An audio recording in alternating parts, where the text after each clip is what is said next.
For a long time, wetlands were considered to be areas where we would fill and dump, and many of our big cities are built on reclaimed land. That attitude has changed tremendously.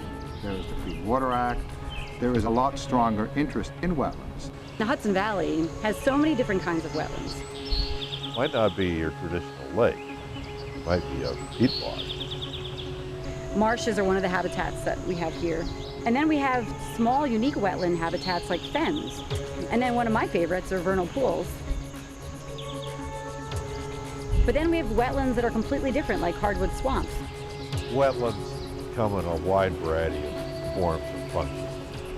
Nonetheless, we continue to lose wetlands, particularly small wetlands, at an alarming rate.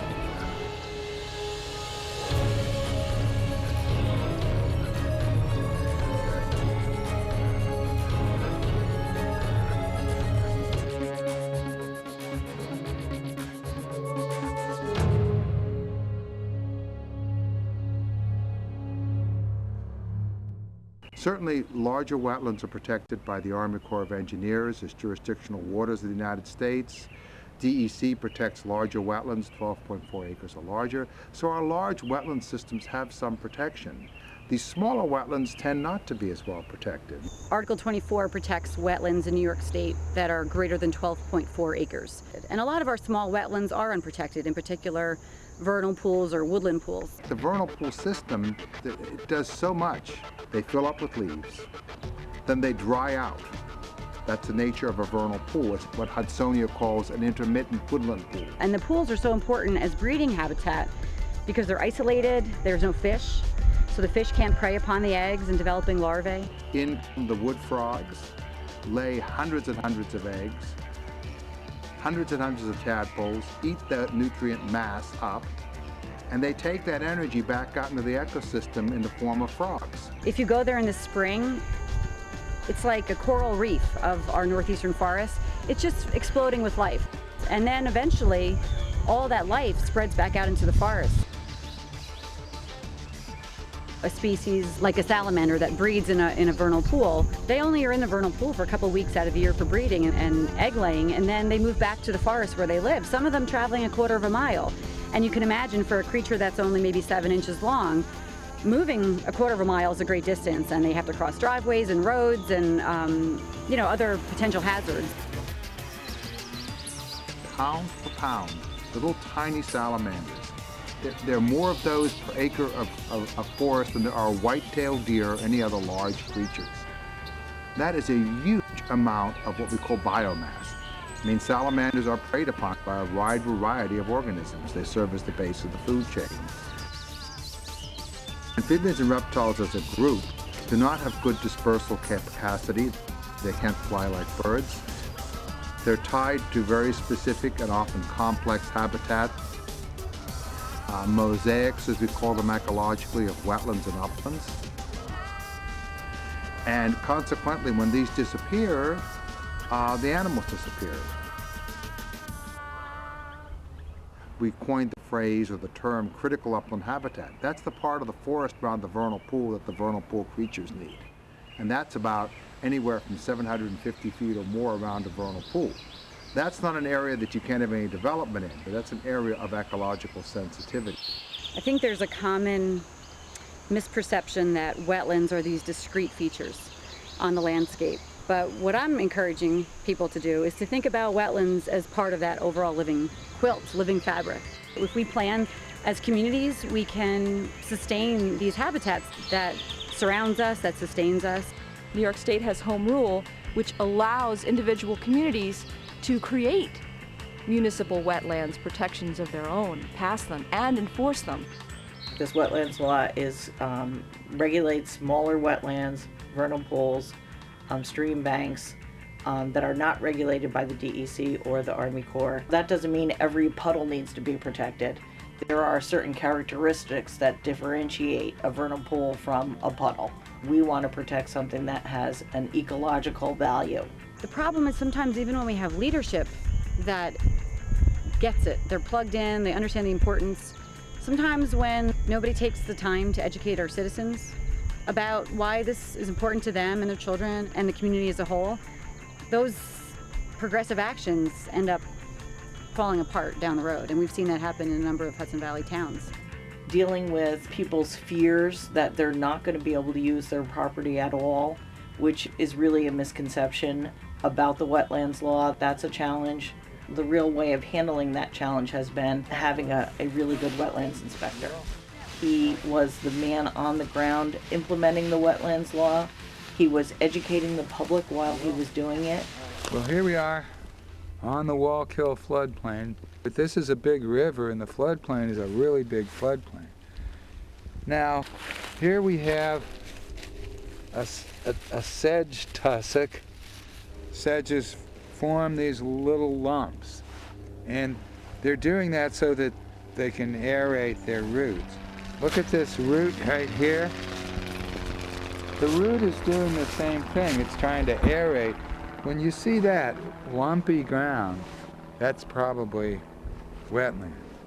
He was helping people to understand how they could accomplish the building or the development that they wanted to do and do it in a way that was not destructive of the environment.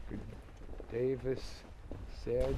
I've had some kind of, I don't know, negativity or antagonism, but not about what you'd think. It was about getting called out to look at a situation where someone was complaining about what they thought was a wetland.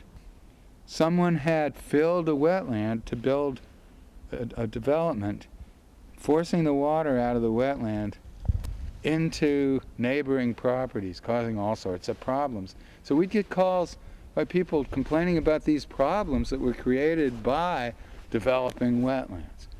And they could be flooded basements, septic backing up because there was no protection of wetlands. So someone developed a wetland. Now they can't do that, not in some way that allows neighboring properties to be harmed. For every acre that you have of wetlands, it holds 1 million gallons of water. And so the major importance of wetlands really is flood prevention.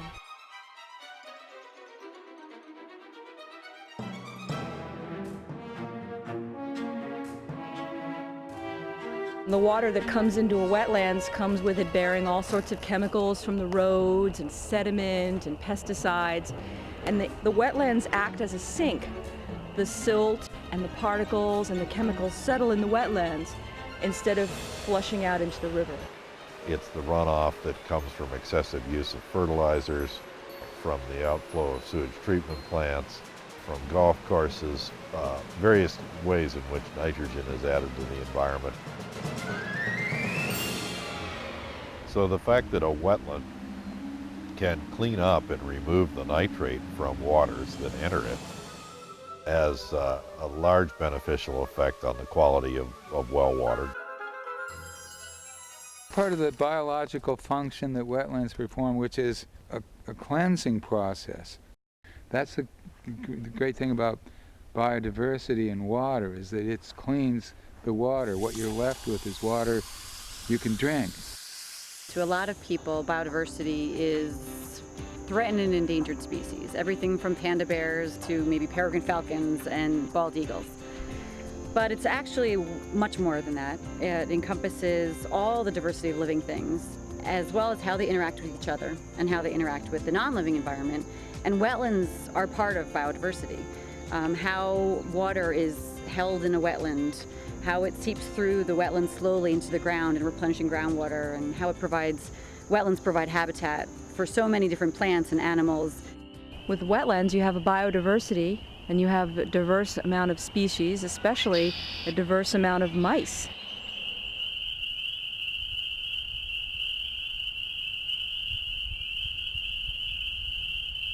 The deer tick, unfortunately, prefers the white-footed deer mouse, and when you have a lot of development, this particular type of mouse proliferates, and the tick is a vector species which spreads Lyme disease. So when you have a diverse population of mice, you don't have as many ticks. This is what you would call a vernal pool or an intermittent woodland pool. they often go unnoticed because it's just a little place in the woods, and half the time it doesn't have any water in it anyway. The frogs and the salamanders can lay their eggs in there. Hundreds, even thousands of them can hatch out from one vernal pool. So there's a lot of mosquito control in the wetland. I've known people who lived very near swamps and had no mosquito problems. And when you mess it up, when you poison the life out of it, what thrives more than anything else are the mosquito larvae. All sorts of things that could hold stagnant water, where no frogs or anything else, insects, could get into, but the mosquitoes could get in there and lay their eggs. So old tires, all kinds of things in an old dump to capture water, that is also going to capture mosquitoes in large numbers. You know, people say, well, that wetland is just a mosquito hole. We ought to get rid of it. And they don't realize that when they do that, they're eliminating a lot of the higher organisms that they might enjoy. Wetlands are absolutely essential to those wildlife species that perform an ecosystem service.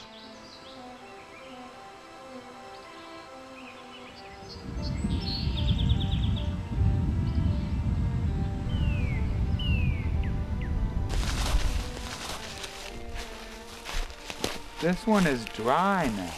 You can see how wide it is. It's a very, very big wetland, and it may be intermittent. The leaves that just fell are dry, new, they're lying all over it. Go under to the leaves from years before, you see that they're blacker and blacker and more broken up, almost like ashes. Basically, everything is being converted to carbon, and what you wind up with is this very dark black soil. So the real culprit in terms of global climate change, global warming, is carbon dioxide. And it's been known for more than 150 years that carbon dioxide absorbs infrared radiation. That's basically heat radiation, and that warms the atmosphere. When it comes to what we call carbon sinks, what we really mean is places where carbon dioxide is taken up by plants, removed from the atmosphere, and stored. And so a growing forest is a fairly effective carbon sink. An agricultural field is much less effective as a carbon sink. The soil characteristics of a wetland soil persist. They're kind of long-lasting. And those characteristics are in a sequence, in a layered sequence, because that's the way they develop. If you stir them all up, they're gone. Carbon entering a wetland is very slow to decompose in a wetland, and therefore tends to accumulate there. So square foot by square foot on the land surface, a wetland can actually be a more effective carbon sink, perhaps even than a forest. I don't agree with the fact that we could just replace everything. That's really hubris. We don't have the ability to replace complex wetlands. You can create the detention functions of a wetland quite easily. It's like a bathtub, holds water, holds flood water. But when it comes to denitrification and the biological attributes, they're much harder to recreate. Some of our wetlands have, huge layers of peat underneath them. Well, somebody that's totally unconcerned about whether the climate is changing and might change should be very aware that when carbon dioxide dissolves in water, it makes that water more acidic. It's called carbonic acid when it dissolves in water. You could do it in a high school or junior high laboratory experiment. Well, coral reefs and organisms in the ocean and shells, and those dissolve in acid conditions. So as carbon dioxide rises in our atmosphere, we're destined to see some ocean acidification. It's basically disrupting an ecosystem service that nature provides us, namely fisheries from the marine environment. So your first thing is, can you avoid the impact altogether? If you can't avoid the impact, can you minimize it? Make it smaller, make it less. And very lastly, can you mitigate? That's the thought process you need to go through as you approach wetland issues. Avoid, minimize, and mitigate. And why that way? Because mitigation never achieves what is lost. When you add a parking lot, you're going to have an impact. It's a matter of trying to restrain that impact or mitigate that impact so that it doesn't adversely affect the wildlife downstream from it. It's kind of interesting that the method that they're using, which is this constructed pond, will eventually attract wildlife to the polluted water. I don't think anybody would want to do something that would also, negatively affect their own project, which people do. It's the hubris, the arrogance of the developer and the developer's engineer that we can just engineer anything out of the way. No problem is unsolvable. Wrong. As you can see, this construction was done on a very steep slope. During the planning process, a very elaborate plan was devised to have the soil be exactly the right compaction and have the right plants planted here in order to prevent erosion. The only problem was that the person who was doing the construction didn't allow the person who had devised the plan on the site to take a look and make sure that they were following the plan so that they would prevent destruction to the environment. You look over here that in fact the deep gullies have evolved here and that you have a good deal of erosion and therefore runoff coming right down here into the woods and downhill into the wetlands. One of the key components for environmental protection, or the lack thereof, is of course the construction crews who put up silt fences, and these actually, if installed correctly and removed properly, provide a fairly minimal amount of protection. And then when it comes time to take them down, well, they just kind of let them lie here, or they bury them, they drive their equipment over them. It's a good idea to know in your town who your code inspector is. If you see something like this, who do you call? There's one building inspector for 45 square miles that we have for our town. So we need people to write in or call in or email in when they see non-compliance with any town law, including this.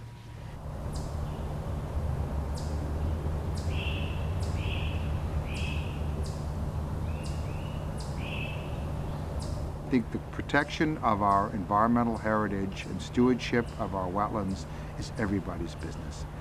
And what I like is that you actually can achieve this within a development context. I mean, it is not a matter of saying, do we develop or not to develop? It's how we develop. There are study after study that shows that low-impact development, if used consistently and effectively, reduces development costs. People say, well, how? How can it be that way? Well, firstly, low-impact development promotes tighter clusters of development. That means less roads, less infrastructure. It's often cheaper to create a grass swale than to create storms and catch basins, curbs, and all of that. That's expensive. Low-impact development techniques are myriad. They respect the existing stormwater microtopography, the microhydrology of a site, which is very important for small wetlands. We all benefit from clean air, clean water. When those are lost, and they are incrementally lost, those are never really factored into the cost of development. And at the end of the day, when a community has so much loss of its commons, its hydrological capacity, it has to go to sewers, it has to go to a municipal water system, who bears that cost? It's not developers, it's not the people who are putting in developments, it is ultimately a cost that is borne by the community, the taxpayer. Unfortunately, what stormwater management traditionally has been, it's been viewed as a noxious waste product, an annoyance on a development site. We've got to get rid of it as quickly as possible. Water falling on the land is life-giving sustenance to the entire earth, and it's our responsibility to get that water infiltrated into the ground as nature intended it. I think a common mistake, particularly at the planning board level, is to look at property just at the boundaries of the site, and the natural world doesn't work that way. You know, a spotted turtle that's moving about the landscape doesn't stop at a particular property or town border and say, wait a minute, I'm going to stay back in this town because they have a wetland law and that one doesn't. No, they move across the landscape irregardless of our own political and property boundaries. The beaver is really the architect of our landscape here. Beavers create this environment, but it provides a habitat for so many other species, for the fish and the birds that feed on fish, and the plants, the aquatic plants that grow here. It creates wetlands, it impounds areas, eventually it breaks out in the beaver meadows and the forests. There's a whole cycle of wetland renewal that beavers do. We've got to remember that beavers basically were almost all gone. They've only become abundant in the last 40, 50 years. Many of our wetlands shrink and expand through beaver activity. And when we have settlements that are too close to many of these wetlands, beavers create human conflicts. But generally, we have to recognize they're creating what we call a dynamic ecosystem. They take down trees, they open up areas, they create marshes, the marshes turn to meadows, the meadows turn back to forests. It's a cycle of renewal and recreation that is very, very critical to the environment. Hindsight is 20/20, and we realized, wow, it would have been great if we appreciated wetlands from the beginning before we started filling them in and draining them. And so today, I think there's an opportunity to use that knowledge, whether as a citizen, as a landowner, as a planner, as a developer, as a policymaker, to say, you know what, we know now wetlands are important. Size doesn't matter necessarily.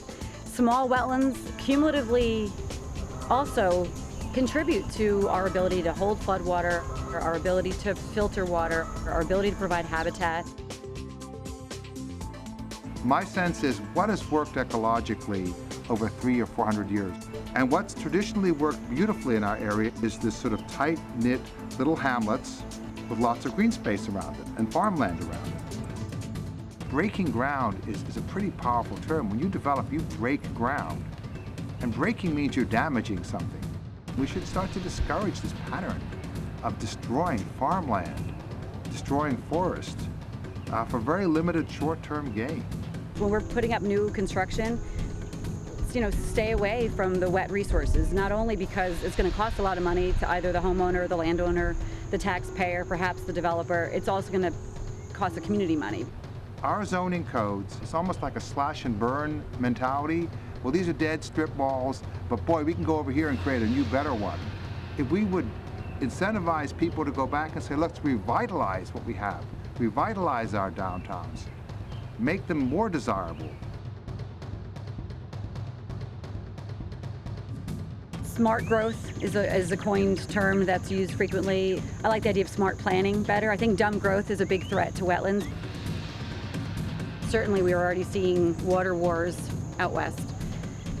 We're in a different situation here in New York because we have a lot of water, and some people are worried that that's going to cause an influx of even more development interest because we have water.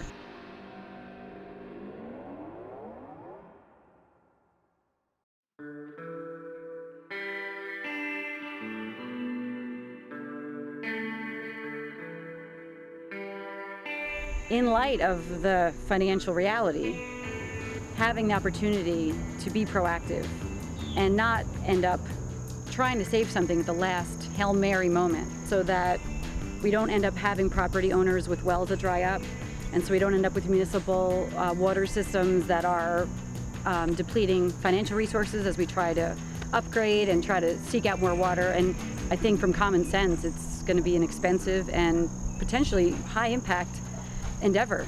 Instead, think ahead and recognize where are the places that are important to our community, where are the places on my own land that are important to me.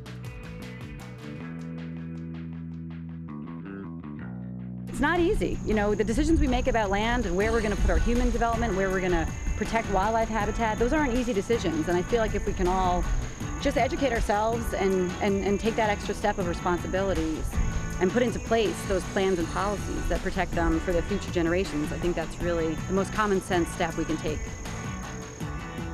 Think about what are ways we can make sure that this place, this special place that is providing all these benefits, can be here for a long time to come.